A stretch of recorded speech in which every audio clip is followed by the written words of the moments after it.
Welcome back, YouTubers. This is going to be a review of the Robot Spirits 307 BuCUE from Gundam Seed.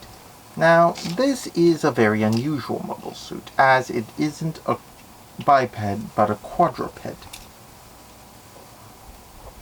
So, with 4 legs and no arms, it's an unusual design, to say the least. The other interesting thing about this one is that unlike the other mobile suits, this one can't be used in space, and it's quite the unusual one. There are a couple of variant designs of it, but not as many as you would think. Plus, it's just kind of an odd one. But I happen to like it. Now, the BuCUE's got these little thrust effects for when it's boosting. It's also got treads here, which can be moved around a bit. You can get it into kind of a quadruped mode like this, plus it comes with these dust effects, so it looks like it's kicking up dirt. You also have a pair of blast effects for when it's firing its big guns. I think they're beam guns, but they might be conventional shell ones. I can't remember. And it's also got 2 beam blades. The head's got a fair amount of flexibility, so it can, side through it. Later models had fangs instead of a beam saber. And this was based on the tech that they had stolen from the 4 of the 5 Gundams from the G-Weapon project. Now, as you might notice, there's 2 boxes here. That's because, at the same time this came out, we got the 305 weapon set for the Zodiac Freedom Alliance, i.e. Zaft. So, what it comes with is the alternate option. As you can see here on the back, it shows off the BuCUE's range, but on the back of this one, it shows not only the BuCUE, but the Jin, and a different weapon option for both.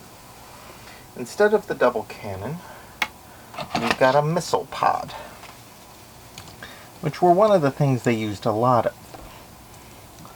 The missile pod being slightly more effective than the cannons, in my opinion. Especially when they were up against Andrew Waldfeld. Oh, I should mention, these wings have some flexibility, including in the body. He noted that after using about 32 or so missiles, the phase shift armor would deactivate, meaning that it had a limited amount of endurance. Now, you can take this front panel off, and as you see, there are these little red strips for the missiles. So, taking that off, leaving 3 slots open, you can attach these missiles. So now, we've got a firing effect. Bam, bam, bam. You can also put them in any order you want, but it's kind of cool to see, 3 missiles firing out of this thing. And then, add your speed effects.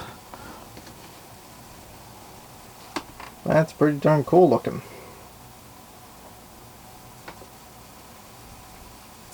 But yeah, we've got that. Now, we've also got the Jin itself. Now, it comes with these big old missiles, 2 of them on each one.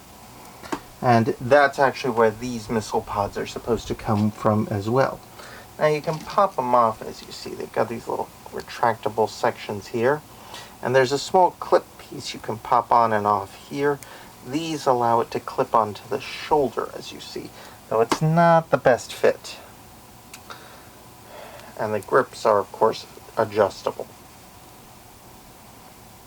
which helps. The tail piece can be popped off, so you see we've got these flattened ones as opposed to this. The thrust effect can also be added. So you can get Jins firing these big old missiles at things, which are meant to take out bases or starships, I imagine.